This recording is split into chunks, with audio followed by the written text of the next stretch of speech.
Drama के starting में नियान इस पुराने ज़माने के वेश को सबको दिखा रही होती है और उससे इनका इंट्रोडक्शन भी करा रही होती है। लेकिन तभी हाइपोग्लिसेमिया की वजह से अचानक से उसे चक्कर आता है और वो बेहोश हो जाती है। बेहोश होने के चक्कर में गलती से वो वेश तोड़ देती है। अब बेहोशी की हालत में वो सोच रही थी कि कहीं उसे इसका हर्जाना ना भरना पड़े। लेकिन यहाँ पर जब उसकी आँख खुलती है तो वो खुद को एक अलग ही सिचुएशन में पाती है। एक अलग ही टाइमलाइन में वो खुद को देख रही होती है। उसके सामने एक इंसान गन लेके खड़ा था उसे मारने के लिए। उसे समझ नहीं आता कि वह यहाँ क्या कर रही है। चारों तरफ देखती है तो वो बहुत ही पुराने ज़माने में पहुँच चुकी थी, जहाँ पर कि कुछ लुटेरे यहाँ पर इन चीज़ों को लूटने के लिए आए हुए थे। नियान की स्टेप मदर उसकी स्टेप सिस्टर के साथ उसे यहाँ पर चीज़ों को खरीदने के लिए लेकर के आई हुई थी। निहान यहाँ पर देखती है कि जैसे ही वो गुंडों ने गन तानी तो उसके स्टेप मदर ने उसे सामने कर दिया मारने के लिए। यहीं दूसरी तरफ यहाँ पर इस कहानी का हीरो फेंग भी आया हुआ था और वे पूरे सिचुएशन को देख रहा था। निहान को समझ नहीं आता है कि वो खुद को ऐसे सिचुएशन में कैसे ही सेव करें। वो गुंडे लोग निहान को एक बोरी में इन महंगी चीज़ों को डालने के लिए बोल रहे थे। निहान जैसे ही ऐसा करने के लिए जाती है तभी उसकी नज़र पड़ती है, 1 मिनट, ये सारी चीज़ें तो फेक है। जब वो फ्यूचर से आई थी तो उसे इस चीज़ का नॉलेज था। वो यहाँ पर इन गुंडे लोगों को कहने लगती है, अगर तुम इन्हें लेकर के भी जाओगे तभी बेच नहीं पाओगे क्योंकि ये सब कुछ रियल नहीं है। फेंग इन बातों को सुनता है कि निहान को कैसे ही पता कि ये सब कुछ फेक है। खुद ऑनर को भी नहीं पता था कि एक्चुअल में ये चीज़ें फेक है। वो कह रहा होता है कि तुम झूठ बोल रहे हो। निहान यहाँ पर एक्सप्लेन करने लगती है कि ये चीज़ें क्यों फेक है। निहान जब एक एक करके यहाँ रखी बहुत सारी चीज़ों को बता रही होती है कि वो किस किस रीजन से फेक है, तो वो गुंडे लोग भी अब कन्फ्यूजन में आने लगते हैं। जितने और भी कस्टमर्स थे वो अपनी चीज़ें भी ला करके नियान को दिखाने लगते हैं। गुंडे लोगों को गुस्सा आ रहा होता है कि यहाँ पर उसने तमाशा बना के रखा है। जैसे ही वो गन चलाने वाला था फेंग बीच में आ जाता है। फेंग इनके ग्रुप का लीडर था। उसने इन्हें मना किया था चाइनीज़ लोगों को नहीं लूटने के लिए। उसे देख करके वो लोग सॉरी सॉरी कहने लगते हैं। फेंग अपने गार्ड्स को उन्हें वहाँ से पकड़ के लेकर के जाने के लिए बोलता है। निहान फेंग को नहीं पहचानती थी। वो उसे देख रही होती है और फेंग निहान की स्टेप मदर को देख करके अपनी मॉम को याद कर रहा होता है, जो वो बचपन में उसे छोड़ करके चली गई थी। बेचारी की लाइफ बहुत ही बुरी रही है। निहान को वो पहचानता था क्योंकि वो उसकी अच्छी दोस्त हुआ करती थी। उसके बुरे टाइम में उसने उसका हेल्प किया था। उसकी मॉम के जाने के बाद वो पूरी तरीके से अकेले था और निहान ने ही उसे सपोर्ट किया था। लेकिन अब निहान को तो फेंग याद ही नहीं है क्योंकि वो तो यहाँ टाइम ट्रैवल करके आई है ना, इसी वजह से। अब फेंग यही सोचते हुए अपने घर की तरफ निकल रहा था। निहान अपने घर जाती है। उसे पता था डैड के गुजरने के बाद उनका प्रिंटिंग प्रेस उसकी स्टेप मदर चला रही थी। वो तो बस जुआ खेलने में पैसों को बर्बाद कर चुकी थी और अब निहान सोचती है कि जब वो यहाँ आई है तो वो चीज़ों को ट्रैक पर लाएगी।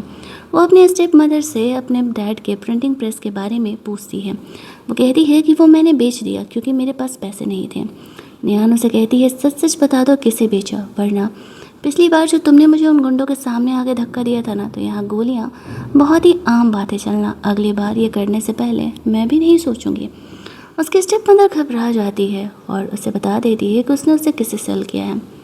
नियान थोड़ा शॉक हो जाती है क्योंकि वो कोई और नहीं फेंग था। सोचने वाली बात ये थी कि ये तो कंपनी बैंकरप्ट हो रही थी, प्रिंटिंग प्रेस काम नहीं कर रहा था ढंग से, तो फिर फेंग एक बिजनेसमैन है, उसने उसे क्यों ख़रीदा होगा। वह इसी बारी में उससे बात करने के लिए जाती है कि मुझे मेरे डैड का प्रिंटिंग प्रेस तुमसे वापस लेना है। फेंग उसे कहता है कि तुम नहीं संभाल पाओगी। नियान कहती है कि ये मेरी प्रॉब्लम है, पहले तो तुम ये बताओ कि तुम मुझे वो कितने में बेचने वाले हो। वो उसे कहता है कि मैं बिजनेसमैन हूँ, मैं लॉस का सौदा नहीं करता। मैं ये प्रिंटिंग प्रेस तभी लौटाऊंगा या तो तुम मेरी वाइफ हो या तो फिर मेरी पार्टनर हो। तो किस हक से तुम मुझसे ये मांग रही हो। नियान का कहना था, तुमसे शादी करने का तो कोई चांस नहीं है। रही बात पार्टनर की, तो तुम्हारे साथ पार्टनरशिप करने में मेरा कोई इंटरेस्ट नहीं है। तो एक काम करते हैं, तुम्हें जितने पैसे चाहिए वो बोलो, मैं तुम्हें देने के लिए तैयार हूँ। तो यहाँ पर उसे कहता है, ठीक है, मैंने इसे जितना में खरीदा था उसके बदले डबल कंपनसेशन करके तुम मुझे दे दो तो मैं मान जाऊँगा। डबल कंपनसेशन के हिसाब से उस समय वो पैसे बहुत ही ज़्यादा हो रहे थे, लेकिन नियान को अपने डैड का वो प्रिंटिंग प्रेस चाहिए ही चाहिए था। इसी वजह से वो यहाँ पर उसकी बात को मान जाती है और कहती है ठीक है, वो अगले कुछ दिनों में उससे ये चीज़ें वापस लेने के लिए ज़रूर ही आएंगी। अब वो ये कह के वहाँ से चली जाती है, लेकिन हमारे बेचारे फेंग भाई साहब के तो दिल के अरमान ही जग जाते हैं। वो उसे इतना पसंद करता था और इतनी खूबसूरत होगी वो बड़ी होकर के उसने एक्सपेक्ट नहीं किया था। सामने से ऐसे उसे देख रहा था तो वो सोच रहा होता है कि क्या सच में उसे याद नहीं है। हालांकि वो इतना रूथलेस था कि उसे कभी किसी से प्यार नहीं हुआ था। नियान घर जाती है अपनी स्टेप मदर से जी जी यानी कि उसके स्टेप सिस्टर की डाउरी की डिमांड करती है, ये कहते हुए कि वो उसे वापस लौटा देगी। लेकिन उसे क्या पता था उसकी स्टेप मदर ने तो उसे भी बेच दिया था। अब उसके पास वो भी पैसे नहीं थे। वो बहुत ही गुस्सा करने लगती है और कहती है आज के बाद वो जुआ खेलना बंद करे, वरना उसके लिए सही नहीं होगा और वो उसे इस घर में भी नहीं रहने देगी। अब नियान के पास समझ नहीं आ रहा था कि वो करे तो क्या करे। यहाँ पर वो उसे कहाँ से इतने पैसे लेकर के आए, तभी वो दिमाग लगा रही होती है कि वो क्या कर सकती है जिस वजह से कि वो इतने पैसे कमा सकें। तो वो उसी बॉस के पास वापस जाती है जिसको कि उसने कहा था कि वो फेक चीज़ों को बेच रहा है, और वहाँ पर इस तरीके से उसे कहती है चलो एक काम करते हैं, तुम्हारे शॉप को मैं आगे बढ़ाती हूँ। वो यहाँ पर नकली चीज़ों में और असली चीज़ों में डिफ्रेंशिएट करने वाला काम कर रही थी। सुनते ही बहुत सारे लोग यहाँ पर आने लगते हैं और अपने अपनी चीज़ों को दिखाने लगते हैं। अगले कुछ दिनों में ही नियान अच्छे खासे पैसे कमा लेती है, जिस वजह से कि वो इस तरीके से अपने डबल कंपनसेशन का इंतज़ाम कर पाई थी। और अब वो पैसे लेकर के पहुँच जाती है फेंग के पास। उसे पैसे देते हुए कहती है कि ये रहा तुम्हारा डबल कंपनसेशन, अब वो कॉन्ट्रैक्ट कैंसिल कर दो और मुझे मेरा वो प्रिंटर प्रेस वापस चाहिए। तो फेंग वैसा ही करता है। इनफैक्ट वो तो इम्प्रेस पे था, उसने एक्सपेक्ट नहीं किया था कि नियान इतनी आसानी से इतने ज़्यादा पैसे कमा सकेगी। वो अपने डैड के प्रिंटिंग प्रेस पर जाती है, हालांकि कुछ वर्कर भी काम कर रहे थे लेकिन हाल बहुत ही बुरा था। उन्हें पता चलता है कि नियान अब ऑनर है तो वो लोग काफ़ी खुश हो जाते हैं। नियान यहाँ पर अब ऑब्वियस सी बात है फ्यूचर से आई थी तो उसे काफ़ी आइडिया था कि पास्ट में कैसे क्या हो रहा है। तो पेपर को बहुत ज़्यादा ही वायरल बनाने के लिए वो चीज़ें इस्तेमाल कर रही होती है। फेंग भी उसी पेपर को पढ़ रहा था। उसका फ्रेंड तो जाकर के उसे कह रहा था भाई मैंने कहा था कि ये लड़की बहुत ही टैलेंटेड है, देखो केवल 2 हफ्तों में ही उसका printing press back to track आ गया। फेंग भी उसके ये टैलेंट से इम्प्रेस था, लेकिन उसकी स्टेप मदर सुधरने का नाम नहीं ले रही होती है। वो क्लब में जाकर के फंस गई थी गुंडों के बीच, दारू नशा ड्रग वो क्या नहीं करती थी। नियान यहाँ से उसे लेकर के जा रही होती है तो जो उसने जुए में पैसे हारे थे उसे मांगने के लिए उस क्लब के सारे गुंडे लोग आ जाते हैं और यहाँ पर वह नियान को उसकी मॉम को लेके जाने नहीं दे रहे थे। नियान उसे कहती है ठीक है वो उसे पैसे दे देगी, जाने दे, लेकिन वो उसे पैसे के दिए बिना जाने ही नहीं दे रहे होते। तभी वहाँ पर फेंग बीच में आता है और वो नियान और उसकी मॉम को वहाँ से जाने के लिए कहता है। बाकी मैटर के वो पैसे दे देगा। नियान कहती है मुझे तुम्हारा एहसान नहीं चाहिए, मैं खुद के पैसे चुका लूँगी। फेंग उसे कहता है अभी यही सही डिसीजन है, जाओ यहाँ से। उसकी स्टेप मदर तो वहाँ से फरार हो लेती है, लेकिन नियान को बहुत गुस्सा आता है। उसे पसंद नहीं है कि उसके मैटर में कोई इस तरीके से इंटरफेयर करे, लेकिन अगर फेंग बीच में नहीं आता तो शायद वो गुंडा उसे वहाँ से जाने नहीं देता। निहार अपनी स्टेप मदर को ढूंढते हुए बाहर जाती है कि आखिरकार वो औरत अचानक से कहाँ ही गायब हो गई, लेकिन उसकी स्टेप मदर उसे नहीं मिलती है। फेंग उसके पीछे पीछे जाता है बारिश और रेते से भीगने से बचाने के लिए। निहान उसे कहती है मेरे डैड का ये डूबता हुआ प्रिंटिंग प्रेस तुमने क्यों खरीदा? तुम तो बिजनेसमैन हो, बिजनेस लॉस का करते नहीं हो, कहीं तुम मुझ में इंटरेस्टेड तो नहीं हो? ये वो उसे बोल रही थी तो फेंग आगे बढ़ के उसे किस कर लेता है। नियान बहुत शौक थी और उसके लिप पर बाइट कर लेती है। फेंग हंसते हुए कहता है हम वापस से दोबारा जल्द ही मिलेंगे। नियान का कहना था कभी नहीं, मुझे तुमसे कोई रिलेशन ही नहीं रखना है। वो उससे उसके अम्ब्रेला को छीन करके चली जाती है। फिर घर पहुंचता है तो उसका फ्रेंड उससे मिलने के लिए आया था। ये लोग देश के लिए सही काम कर रहे थे लेकिन गलत तरीके से, और कुछ गुंडे का ग्रुप था जो कि उनसे लड़ते झगड़ते रहता था। तो फेंग का एक लौता भरोसेमंद दोस्त जिस पे केवल इन सारे मैटर्स में ट्रस्ट करता था वो यहाँ पर आया हुआ था। जो मैटर उसने पंगे लिए थे वो सारे फेंग को बता रहा था। यही दूसरी तरफ नियान स्टेप मदर को घर में इसी शर्त पर रखने के लिए बोलती है कि तुम्हारे 3 रूल्स हैं, तुम ये सब कुछ छोड़ दो वरना मैं तुम्हें घर पर नहीं रखूँगी। उसकी स्टेप मदर मान जाती है। अगले दिन एक लेडी नियान को वो चीज़ें दिखाने के लिए आती है। हालांकि वो गरीब थी, नियान उसका हेल्प करने का डिसाइड करती है। इस तरीके से वो लोगों के बीच और भी ज़्यादा फेमस होते जा रही थी। कुछ अच्छे काम करने की वजह से कुछ बड़े लोग नियान को भी सपोर्ट कर रहे होते हैं। वो अपने स्टेप सिस्टर जीजी को कॉलेज भेज रही थी और वो पढ़ाई में काफ़ी अच्छी थी। वो जीजी को काफ़ी ज़्यादा पढ़ा लिखा करके अच्छा जॉब वगैरह दिलाना चाहती थी। भले ही वो उसकी स्टेप सिस्टर है, लेकिन वो उसे पूरा सपोर्ट कर रही होती है। उस रात जापानीज न्यूज़पेपर से एक बंदा आता है। ये एक्चुअल में इस कहानी का विलन है और हम इसे विलन ही कहेंगे। वो नियान को अपने साथ काम करने के लिए बोलता है। नियान जानती थी कि ये फेक न्यूज़ छापता है, इसी वजह से उसे मना कर देती है। वैसे ही देश में जंग का माहौल था और अगर नियान भी ऐसा करती तो फिर बहुत सारे दंगे भड़क सकते थे। उस इंसान को पता था कि उसकी स्टेप मदर जुआरी है, तो वो उसका इस्तेमाल करने का डिसाइड करता है। उसे अपने साथ मिला लेगा तो नियान अपने आप मान जाएगी। नियान अपनी दोस्त के साथ क्लब जाती है तो वह सामने फेंग को देखती है। उससे बात करने के लिए चली जाती है, पूछने के लिए कि उसकी तबीयत कैसी है, पिछली रात भीग करके बुखार तो नहीं हुआ ना। वो कहता है नहीं, सब कुछ ठीक है। वो उसे थैंक्स बोलती है उसके डैड के प्रिंटिंग प्रेस को अपने तक सेफ रखने के लिए। फेंग उसे कुछ नहीं कहता। वो समझ गया था कि नियान समझ गई है कि वो उसका हेल्प कर रहा था, वरना अगर ये प्रिंटिंग प्रेस किसी और के हाथ में जाता तो नियान को वो वापस नहीं मिलने वाला था।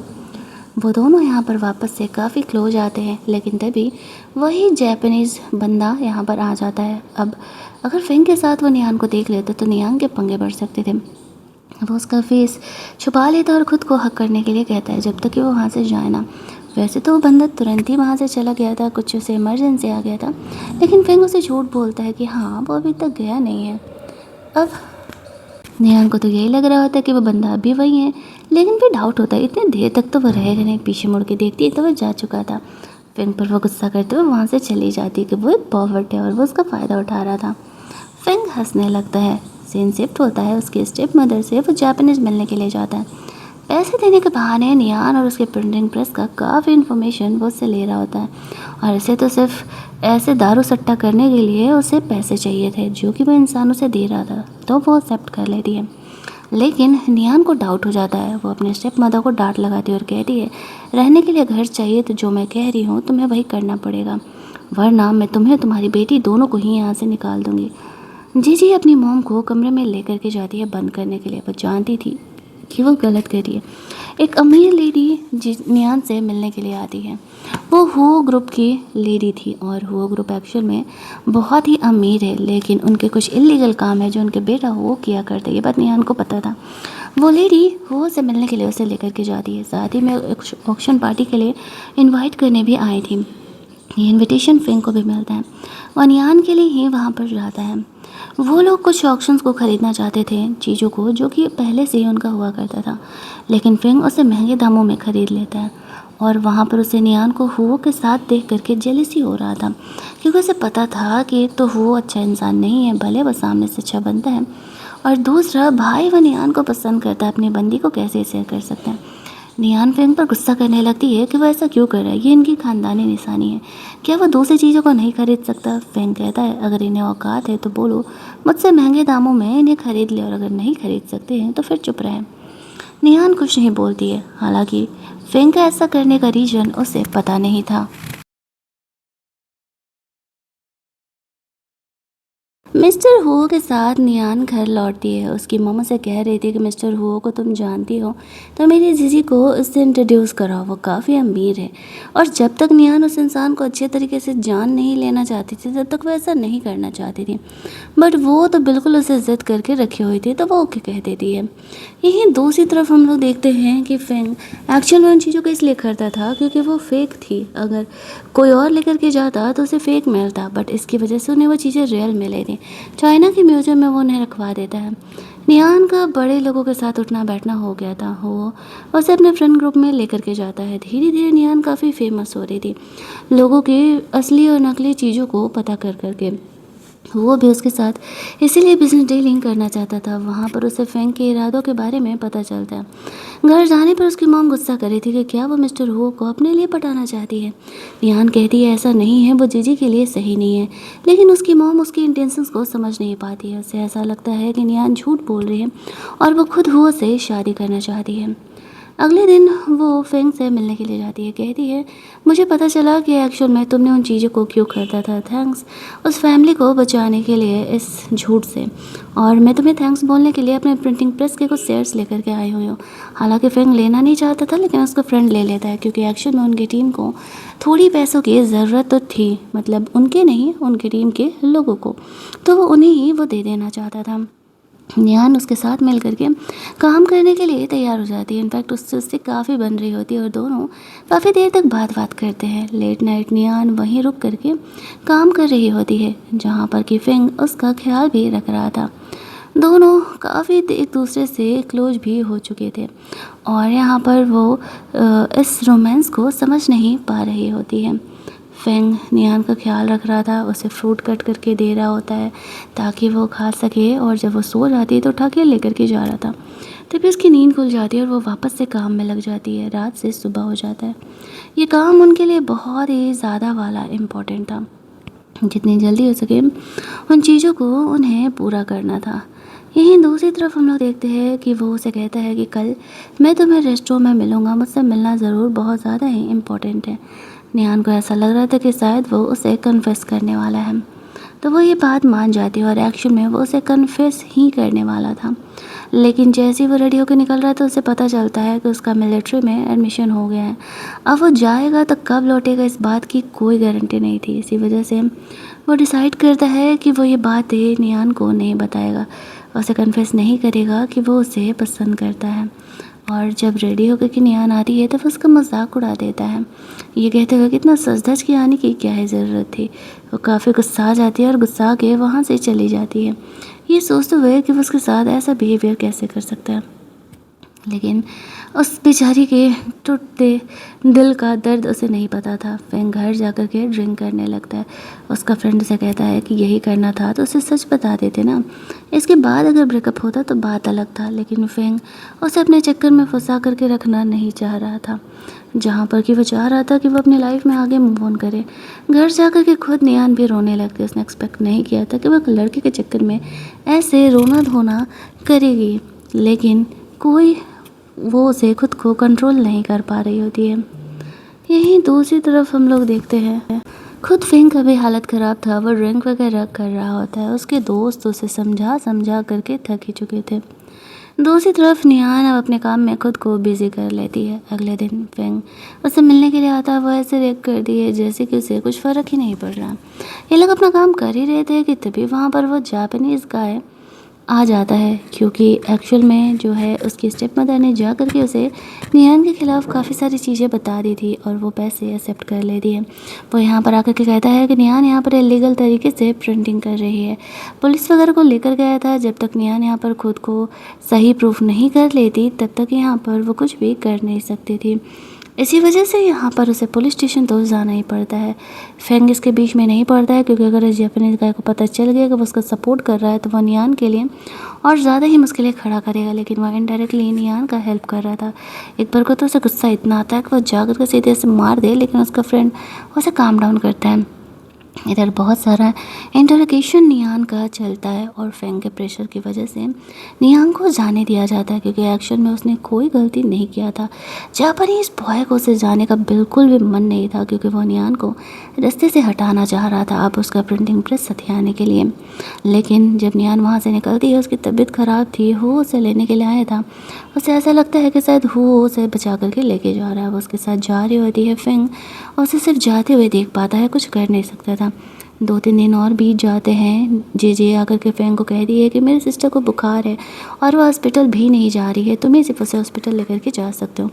वो सब कुछ छोड़ करके निहान को देखने के लिए जाता है। निहान को बहुत तेज़ फीवर था, लेकिन वो हॉस्पिटल जाने का नाम ही नहीं ले रहे थे। वो ज़बरदस्ती उसे गोद में उठा करके हॉस्पिटल लेकर के जाता है, जहाँ पर कि उसका ट्रीटमेंट होता है और डॉक्टर उसे ठीक करते हैं।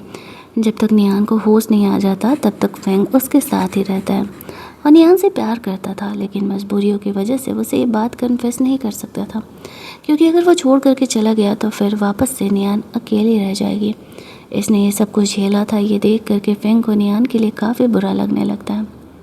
निहान जगती है तो उसे पता चलता है कि एक्शन में फेंग ने इन दिनों उसका ख्याल किया।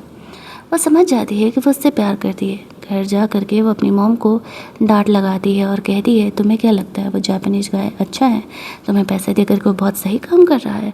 डांटने वाटने के बाद वो फेंग से मिलने के लिए जाती है। वो कहती है कि मुझे पता है कि तुम्हें मिलिट्री में एडमिशन मिल गया है, इसलिए तुम इस तरीके से मेरे साथ रिएक्ट कर रहे हो, अपना एक डिस्टेंस मेंटेन करके रखे हुए हो।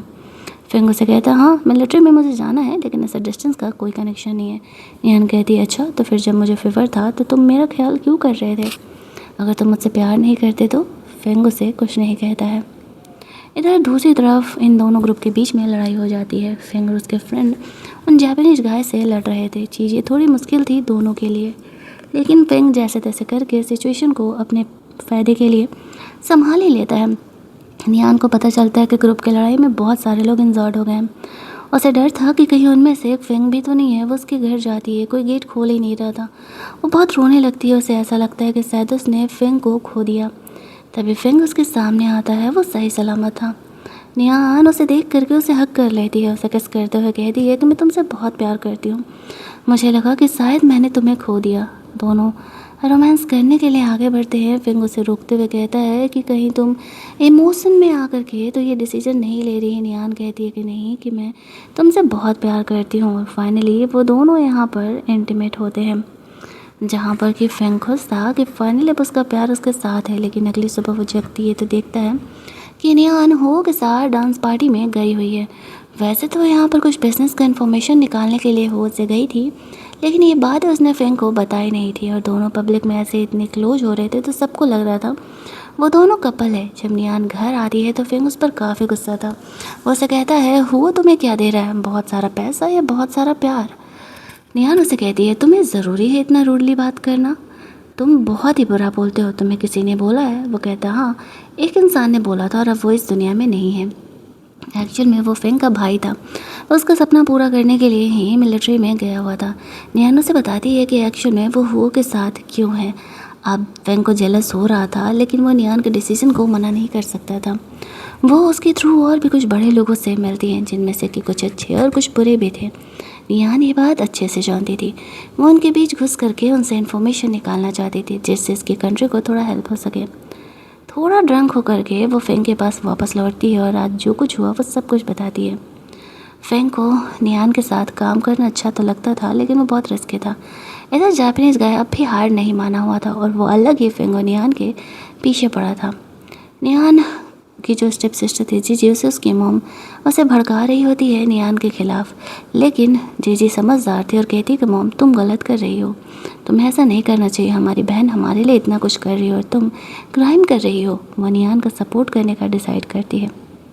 इधर नियान फेंग के साथ अगले कुछ दिनों के लिए वेकेशन पर जाने का प्लान करती है, जहाँ पर कि वो दोनों घूमते हैं, होटल में स्टे करते हैं और lots of romance, lots of happiness, सब कुछ। इनका ये जो वक्त था ये बिल्कुल एक परफेक्ट वक्त था, जैसे कि सारी खुशियाँ उस समय उनके पास हो। और हर कोई चाहता है कि जब वो हैप्पी होते हैं तो ये टाइम कभी ख़त्म ही ना हो।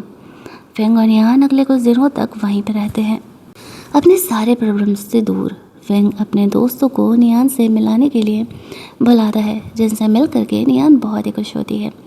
और यहाँ पर वो लोग जब लौट रहे थे तो वो लोग उस जापानीज़ गाय पर को नोटिस करते हैं। अब वो दोनों एक दूसरे को ऐसे दिखा रहे थे जैसे कि वो दोनों साथ में नहीं हैं और दोनों आपस में लड़ रहे हैं। ऐसा उन्हें करना पड़ता है, वरना जापानीज़ गाय को डाउट हो जाता है कि वो दोनों साथ में हैं, तो वो उनके लिए मुश्किलें बढ़ा देता। उसके दोस्त उन दोनों को काफ़ी इम्पोर्टेंट इन्फॉर्मेशन देते हैं जो कि एक्चुअल में उन्हें चाहिए था। निहान यहाँ पर ड्रंक होती है। फेंग और निहान दोनों एक दूसरे के साथ वापस से इंटीमेट होते हैं और जब तक वो लोग वहाँ से निकल नहीं जाते वो जापानीज़ गाय उन पर नज़र रखा हुआ था। वो और उनकी टीम उन पर हर तरफ से ध्यान रखी हुई थी कि आखिरकार ये लोग यहाँ कर क्या रहे हैं। और फिर इस तरीके से फेंग और नियान वहाँ से उनसे बच करके निकल जाते हैं। उन्हें अब तक तो यही डाउट हो रहा था कि ये दोनों लड़ रहे हैं, साथ में काम नहीं कर रहे हैं, क्योंकि अगर ये दोनों साथ में काम करते तो जापानीज़ गाय के लिए मुश्किलें काफ़ी बढ़ जाती हैं। वो दोनों उल्लू बना करके उसे काफ़ी हंस रहे होते हैं। वो जापानीज़ गाय यहाँ से वापस जाता है तो नियान फेंग को वहाँ से लेकर के जाती है। अब वो अपने घर जाती है चीज़ों को बैक टू ट्रैक करने के लिए। वो का एक ग्रुप का फ्रेंड उससे मिलने के लिए आता है। वो जानता था कि नियान काफ़ी ऑनेस्ट है, तो वो कंट्री के लिए ही काम करेगी। तो उसे काफ़ी सारी इन्फॉर्मेशन देता है जो कि नियान के लिए काफ़ी हेल्पफुल होने वाली थी, और वो जा करके फेंग को बता देती है। दोनों ही एक ही टॉपिक पर काम कर रहे थे, तो इन्फॉर्मेशन शेयर करना काफ़ी आसान हो जाता है। अब वो उसे भी उन लोगों से मिलाती है। वो लोग शाम में पार्टी करने के लिए जाते हैं। फेंग और नियान अब सबके सामने अनाउंस कर देते हैं कि वो दोनों एक्चुअल में एक रियल कपल है। वो को तो अब तक यही लग रहा होता है कि नियान उसमें इंटरेस्टेड है, लेकिन जैसे उसे पता चलता है कि फेंग और नियान दोनों साथ में हैं, तो वो सैड हो जाता है। उतने दिनों से नियान उसे धोखा दे रही थी, हालांकि वो ये बात को समझ नहीं पा रहा था। उसे ऐसा लगता है कि शायद फेंग ने उसे इम्प्रेस कर लिया होगा। फेंग यहाँ पर डांस करते समय नियान को सबके सामने किस करता है। नियान थोड़ा शर्माने लगती है क्योंकि वो लोग पब्लिक में थे। फेंग का कहना था, अब हम दोनों लीगल कपल हैं, तो फिर हमें यहाँ पर किसी से शर्माने की क्या है ज़रूरत है। अब धीरे धीरे जिस तरीके से वक्त बीत रहा होता है, उसी तरीके से धीरे धीरे फेंग का मिलिट्री में वापस जाने का वक्त भी पास आ रहा था। जाने से पहले वो मिलिट्री का यहाँ पर फेंग और नियान के लिए पंगे क्रिएट करने का कोशिश कर रहा था। तो फेंग उसका भांडा फोड़ देता है, पुलिस के खिलाफ उसे कंप्लेन कर देता है, और पुलिस उसे लेकर के जाती है। कम से कम तब तक तो नियान यहाँ पर चैन से रह ही सकती थी। उस मिलिट्री गाय के जाने के बाद नियान को एक्चुअल में रीसेंट में किसी से खतरा नहीं था।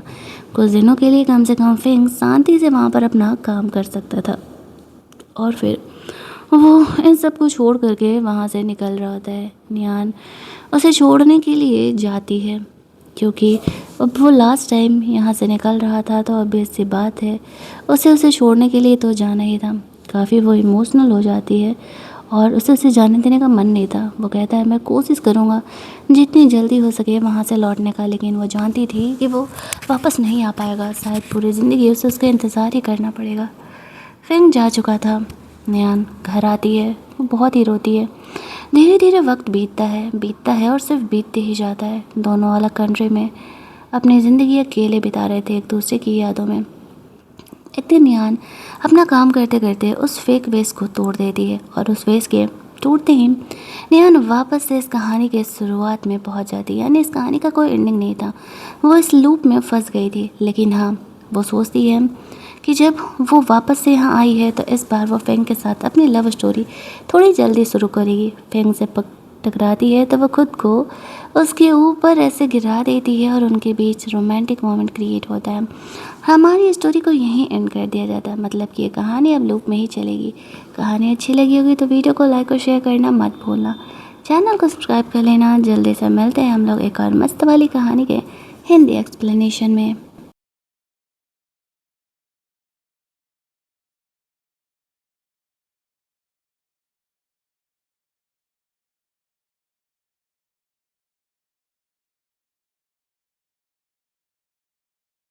ड्रामा के स्टार्टिंग में नियान इस पुराने ज़माने के वेश को सबको दिखा रही होती है, और उससे इनका इंट्रोडक्शन भी करा रही होती है। लेकिन तभी हाइपोग्लिसेमिया की वजह से अचानक से उसे चक्कर आता है, और वो बेहोश हो जाती है। बेहोश होने के चक्कर में गलती से वो वेश तोड़ देती है। अब बेहोशी की हालत में वो सोच रही थी कि कहीं उसे इसका हट जाना ना भरना पड़े। लेकिन यहाँ पर जब उसकी आँख खुलती है, तो वो खुद को एक अलग ही सिचुएशन में पाती है। एक अलग ही टाइमलाइन में वो खुद को देख रही होती है। उसके सामने एक इंसान गन लेके खड़ा था उसे मारने के लिए। उसे समझ नहीं आता कि वह यहाँ क्या कर रही है। चारों तरफ देखती है तो वो बहुत ही पुराने ज़माने में पहुँच चुकी थी, जहाँ पर कि कुछ लुटेरे यहाँ पर इन चीज़ों को लूटने के लिए आए हुए थे। नियान की स्टेप मदर उसकी स्टेप सिस्टर के साथ उसे यहाँ पर चीज़ों को खरीदने के लिए लेकर के आई हुई थी। निहान यहाँ पर देखती है कि जैसे ही वो गुंडों ने गन तानी, तो उसके स्टेप मदर ने उसे सामने कर दिया मारने के लिए। यहीं दूसरी तरफ यहाँ पर इस कहानी का हीरो फेंग भी आया हुआ था, और वे पूरे सिचुएशन को देख रहा था। निहान को समझ नहीं आता है कि वो खुद को ऐसे सिचुएशन में कैसे ही सेव करें। वो गुंडे लोग निहान को एक बोरी में इन महंगी चीज़ों को डालने के लिए बोल रहे थे। निहान जैसे ही ऐसा करने के लिए जाती है, तभी उसकी नज़र पड़ती है, 1 मिनट, ये सारी चीज़ें तो फेक है। जब वो फ्यूचर से आई थी तो उसे इस चीज़ का नॉलेज था। वो यहाँ पर इन गुंडे लोगों को कहने लगती है, अगर तुम इन्हें लेकर के भी जाओगे तभी बेच नहीं पाओगे क्योंकि ये सब कुछ रियल नहीं है। फेंग इन बातों को सुनता है कि निहान को कैसे ही पता कि ये सब कुछ फेक है। खुद ऑनर को भी नहीं पता था कि एक्चुअल में ये चीज़ें फेक है। वो कह रहा होता है कि तुम झूठ बोल रहे हो।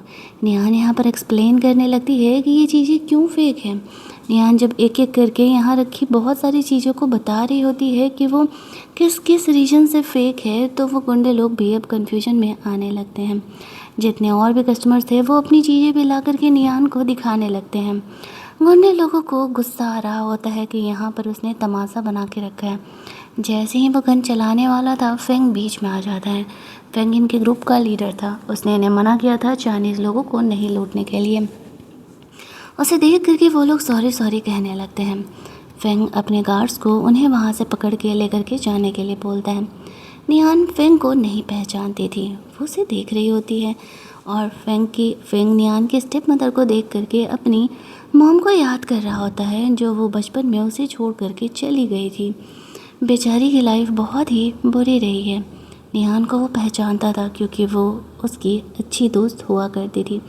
उसके बुरे टाइम में उसने उसका हेल्प किया था। उसकी मॉम के जाने के बाद वो पूरी तरीके से अकेले था और निहान ने ही उसे सपोर्ट किया था। लेकिन अब निहान को तो फेंग याद ही नहीं है क्योंकि वो तो यहाँ टाइम ट्रैवल करके आई है ना, इसी वजह से। अब फेंग यही सोचते हुए अपने घर की तरफ निकल रहा था। निहान अपने घर जाती है। उसे पता था डैड के गुजरने के बाद उनका प्रिंटिंग प्रेस उसकी स्टेप मदर चला रही थी। वो तो बस जुआ खेलने में पैसों को बर्बाद कर चुकी थी और अब निहान सोचती है कि जब वो यहाँ आई है तो वो चीज़ों को ट्रैक पर लाएगी। वो अपने स्टेप मदर से अपने डैड के प्रिंटिंग प्रेस के बारे में पूछती है। वो कहती है कि वो मैंने बेच दिया क्योंकि मेरे पास पैसे नहीं थे।